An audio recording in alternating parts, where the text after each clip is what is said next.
Puji Tuhan, Shalom, Haleluya. Kita kembali lagi dalam program pelayanan merenungkan firman Tuhan.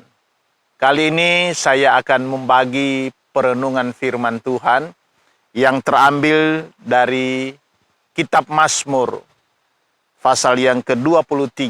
Tentu ini adalah satu pasal yang sudah tidak asing lagi bagi kita.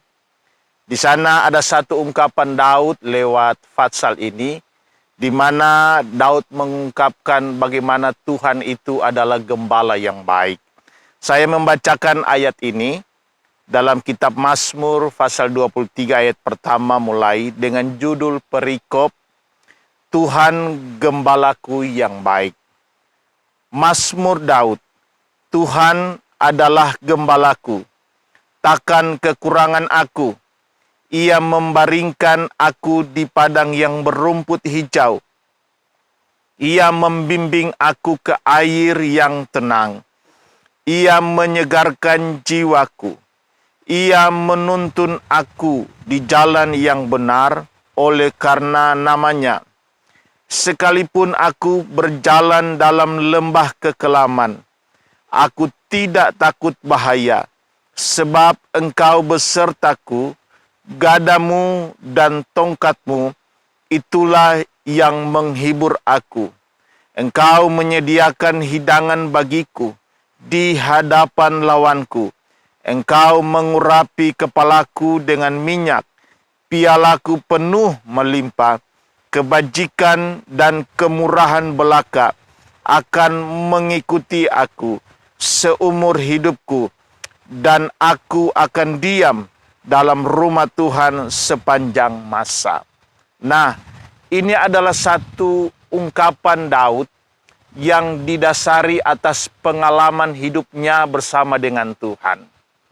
Sehingga pasal ini Daud mengungkapkan atau mengibaratkan bagaimana penyertaan dan pemeliharaan Allah terhadap hidupnya, yang digambarkan sebagai seorang gembala. Nah, gembala ini adalah satu profesi manusia, di mana saudara mungkin sudah tahu apa profesi dari gembala yang sebenarnya. Pada zaman Daud, profesi ini adalah profesi yang mungkin ya ada di kalangan-kalangan orang menengah ke bawah. Nah, profesi ini adalah profesi mengembalakan domba dan ternak lainnya. Nah, Daud adalah seorang yang berlatar belakang dari profesi ini. Daud pernah menjadi seorang gembala domba. Nah, dengan pengalaman hidupnya bersama dengan Tuhan, Daud mengibaratkan bagaimana Tuhan memelihara hidupnya. Dia ibaratkan sebagai seorang gembala. Gembala yang baik. Nah, ungkapan ini mari kita pelajari ayat demi ayat. Mazmur 23 ini Daud ungkapkan mulai dari ayat yang pertama. Daud bilang begini, Tuhan adalah gembalaku, takkan kekurangan aku. Nah, Daud ungkapkan bagaimana Tuhan seperti seorang gembala terhadap kehidupannya. Bagaimana dia memelihara kehidupannya. Bagaimana Tuhan ada menuntun dia. Sehingga Daud berkata di ayat 1 ini, dia tidak pernah mengalami kekurangan. Dia ada selalu melihat bagaimana Tuhan ada menyertai dia. Sehingga yang namanya kekurangan itu tidak pernah dialami. Nah, tentu ini berbicara bukan hanya sebagai soal kekurangan-kekurangan jasmani, kekurangan-kekurangan kebutuhan hari-hari, tidak. Tetapi Daud mengalami ini bagaimana Tuhan mencukupkan kebutuhan hidupnya. Mulai dari kehidupan hari-harinya, kehidupan jasmaninya, sampai kehidupan rohaninya. Saat Daud mengalami masa kesusahan, Tuhan ada memberi penghiburan. Saat Daud mengalami masa yang lemah, dia tidak berdaya, di sana Tuhan ada memberi kekuatan. Sehingga Daud ungkapkan pada ayat pertama, Tuhan adalah gembalaku yang baik, yaitu dia tidak mengalami kekurangan. Ayat yang kedua, ia membaringkan aku di padang yang berumput hijau. Ia membimbing aku ke air yang tenang.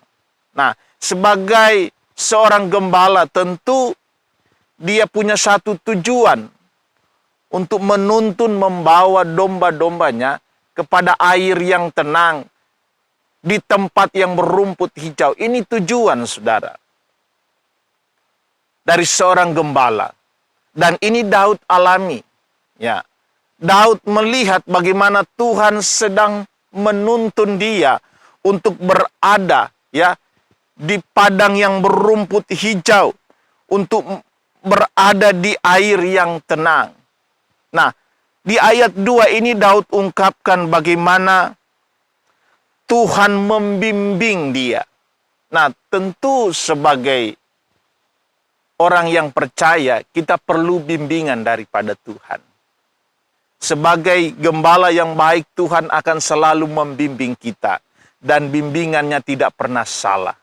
Dia akan membimbing kita, dia akan menuntun kita untuk ada kepada tujuan hidup kita, yaitu sorga. Yang Daud ibaratkan seperti rumput yang hijau, tempat yang nyaman. Di sana ada rumput yang hijau, di sana ada air yang tenang. Dan inilah yang Tuhan kerjakan bagi kita orang percaya. Daud ungkapkan ini, bahwa Tuhan menuntun dia, Tuhan membimbing dia. Bahkan di ayat yang ketiga, ya, Daud ungkapkan, ia menyegarkan jiwaku. Ia menuntun aku di jalan yang benar oleh karena namanya. Nah, kita perlu kesegaran daripada Tuhan. Kita perlu disegarkan. Dan Tuhan sanggup memberikan kesegaran kepada kita. Saat kita dalam keadaan yang mungkin lemah, dalam keadaan yang frustasi, dalam keadaan yang galau, di sana kita perlu yang namanya kesegaran. Perlu disegarkan kembali. Dan Tuhan sebagai gembala yang baik, dia siap menyegarkan kehidupan kita. Terus ayat yang keempat, Daud ungkapkan kembali lagi. Sekalipun aku berjalan dalam lembah kekelaman, aku tidak takut bahaya. Sebab engkau besertaku, gadamu dan tongkatmu itulah yang menghibur aku. Nah, Tuhan sebagai gembala yang baik, dia punya tujuan untuk membimbing kita ke air yang tenang, untuk membaringkan kita ke padang rumput yang hijau. Tetapi untuk sampai ke tujuan itu, kita harus melewati yang namanya lembah kekelaman. Ini bukan bukan satu kesengajaan, tetapi ini adalah suatu resiko. Untuk sampai ke tempat yang tenang itu harus melewati lembah-lembah yang kelam. Profesi sebagai gembala tidak mudah untuk menuntun domba-domba itu ke tempat yang tenang, ke tempat yang dimana melimpah makanannya. Tetapi dia harus melewati satu resiko-resiko untuk ada di tujuan itu.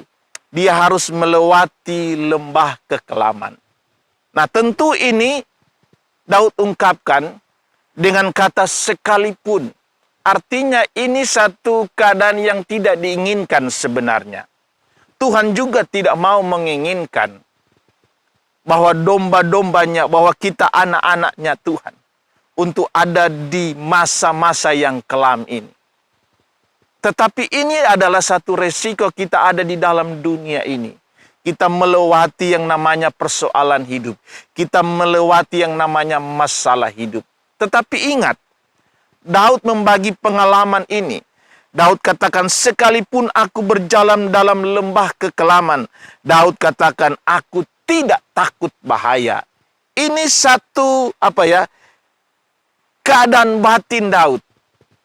Bahwa Daud telah melihat pemeliharaan Tuhan.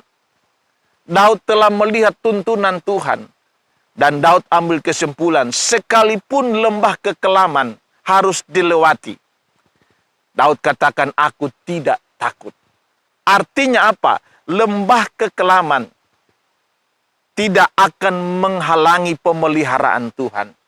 Lembah kekelaman tidak akan membuat kita kehilangan tuntunan Tuhan, kehilangan bimbingan Tuhan.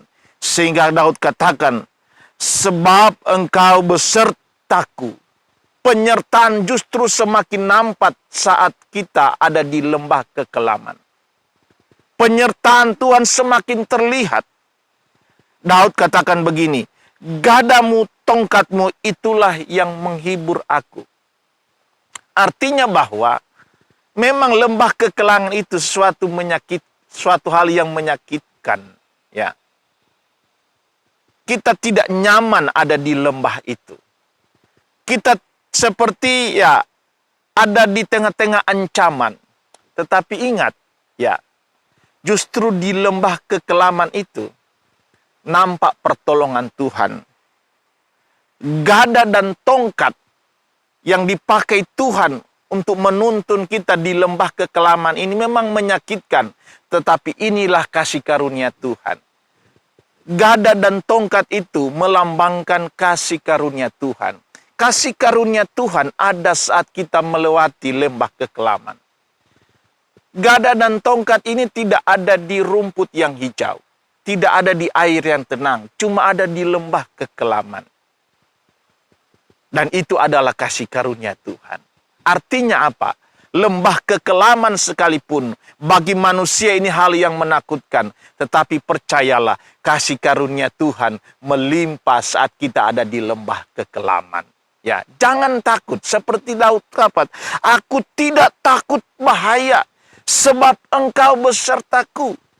Artinya Daud membagikan ini kepada kita bahwa saat ada di lembah kekelaman, justru dia melihat nampak sekali penyertaan Tuhan itu. Dan itu membuat dia tidak takut. Nah, ayat seterusnya. Di ayat yang kelima, engkau menyediakan hidangan bagiku di hadapan lawanku, engkau mengurapi kepalaku dengan minyak, pialaku penuh melimpah. Nah, bahwa Tuhan sebagai gembala yang baik, dia siap memberkati kita, dia siap mencukupkan kebutuhan kita, dia siap mengadakan apa yang menjadi kerinduan dan harapan kita. Karena ini jaminan sebagai seorang gembala bagi kita. Sebagai domba-domba pemeliharanya. Bahwa kita tidak akan pernah mengalami yang namanya kekurangan. Ayat 6, ayat terakhir. Kebajikan dan kemurahan belaka akan mengikuti aku seumur hidupku. Dan aku akan diam dalam rumah Tuhan sepanjang masa. Daud mengalami bagaimana kebajikan dan kemurahan Tuhan yang selalu ada menyertai kehidupannya. Sepanjang hidupnya.